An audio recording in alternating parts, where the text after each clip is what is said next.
అందరికీ నమస్తే. ఆంధ్రప్రభ భక్తి ఛానల్ కి స్వాగతం. నేను మీ సంతోషి.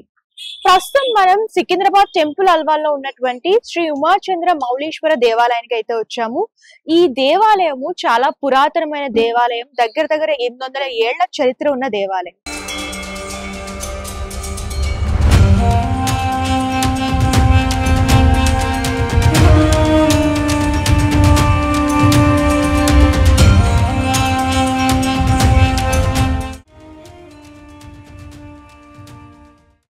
ఇక్కడ గోశాల కూడా ఉందమ్మా.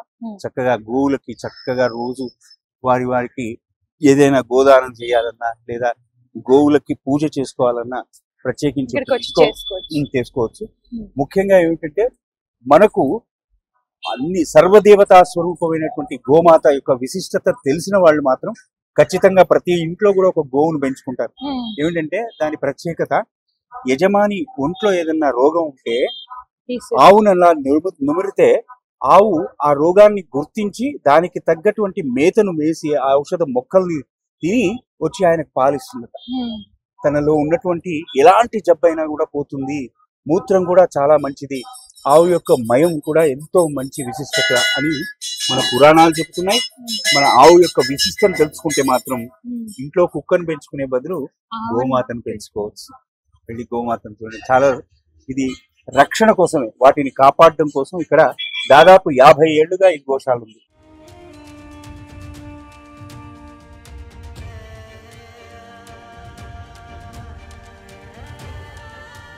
ఇక్కడ అన్ని గోవులు చక్కగా ఉంటాయి. అన్నిటికీ ఒక్కొక్కరికి ఒక్కొక్క గంగా అని, లక్ష్మి అని, మహేశ్వరి అని, సోమనాథుడు అని, ఇలా అందరికీ ఒక్కొక్క పేరు ఉంది. సోమేశ్వరుడు, సోమనాథుడు, మహేశ్వరి, లక్ష్మి, గంగా, ఇలా సరస్వతి అని వీటన్నిటికీ పేర్లు. మా నంది కూడా ఉన్నాడు ఇక్కడ, ఆయనకు నంది అని పేరు.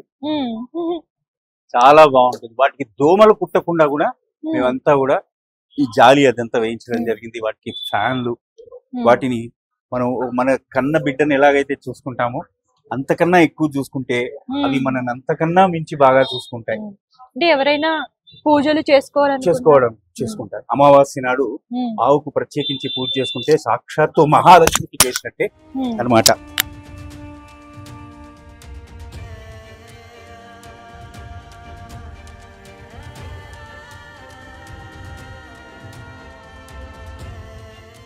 పంతులు గారు, ఈ ఉత్సవ మూర్తులు ఏంటంటే ఇక్కడ స్వామివారు వెంకటేశ్వర స్వామి అలివేలుమంగా పద్మావతి సమేతంగా వైకుంఠ ఏకాదశి నాడు, ప్రతి వైకుంఠ ఏకాదశి నాడు ఇక్కడ కళ్యాణ మహోత్సవం జరుగుతుంది. స్వామివారికి ఈశ్వరాలయంలో వెంకటేశ్వర స్వామి యొక్క కళ్యాణం జరిగి ఆ రోజు అన్నదానం జరుగుతుంది. దాదాపు ఒక 10,000 మంది వరకు అన్నదానం జరుగుతున్నారు.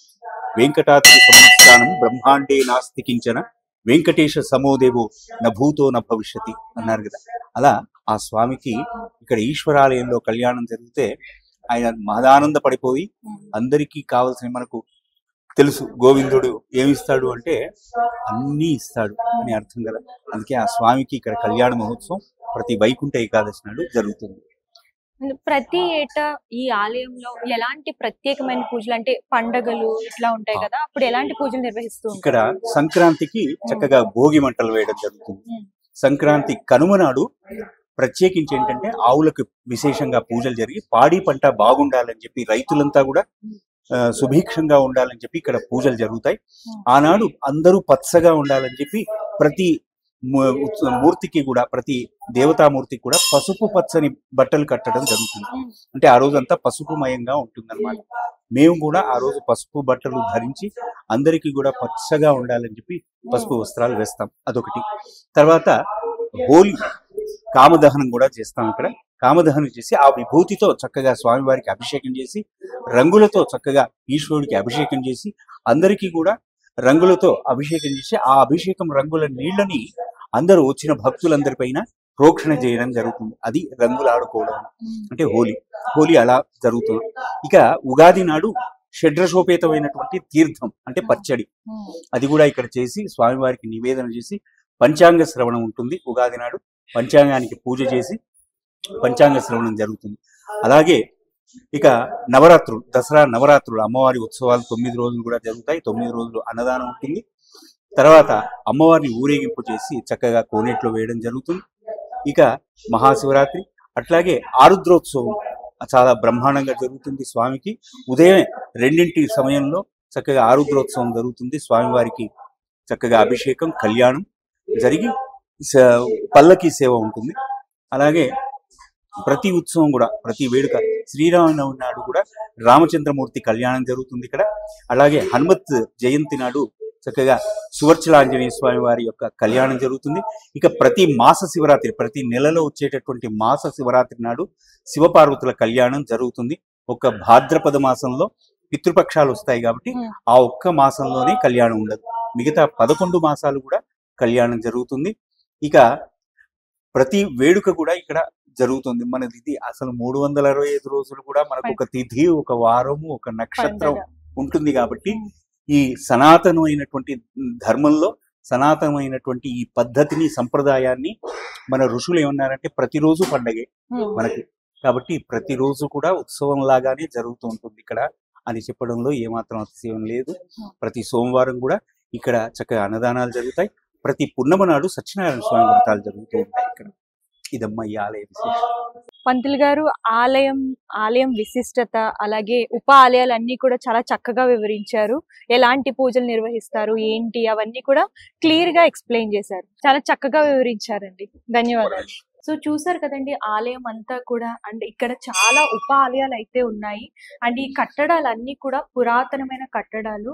సో ఈ స్తంభాలు కానివ్వండి, గోడలు కానివ్వండి, ఇవన్నీ కూడా 600 ఏళ్ల క్రితం అని చెప్పేసి పంతులు గారు అయితే చెప్తున్నారు. సో మీరు ఇక్కడికి రావాలి అని అనుకుంటే ఎవరైనా సరే రావచ్చండి. ఆలయంలోకి రాగానే చాలా ప్రశాంతమైన వాతావరణం ఉంటుంది. అలాగే అన్ని ఉపాలయాలు అన్ని కూడా ఇక్కడే ఉన్నాయి. ఒకేసారి అందరు దేవుళ్ళని దర్శించుకోవచ్చు. సో ప్రత్యేకంగా పండుగల రోజు అంటే ఏమైనా ఫెస్టివల్స్ ఉంటే కనుక ఇక్కడ ప్రత్యేకమైన పూజలు కూడా నిర్వహిస్తున్నారు. ఇదే కాకుండా ప్రతిరోజు కూడా ప్రత్యేకమైన పూజలు అనేవి చేస్తూ ఉన్నారు. మీరు ఎవరైనా రావాలి అని అనుకుంటే నేను డిస్క్రిప్షన్ లో అడ్రస్ డీటెయిల్స్ అలాగే గూగుల్ మ్యాప్ లింక్ కూడా ఇస్తాను. మీరు డైరెక్ట్ గా ఇక్కడికి రావచ్చు. అలాగే ఆలయం దర్శనం చేసుకోవచ్చు. సో ఇదండి వాటి ప్రత్యేకమైన ఆలయం. మరొక ఆలయంతో మళ్ళీ కలుద్దాం. అంతవరకు చూస్తూ ఉండండి ఆంధ్రప్రభ. కెమెరామెన్ సతీష్ తో సంతోషి, టెంపుల్ అల్వాల్ నుంచి.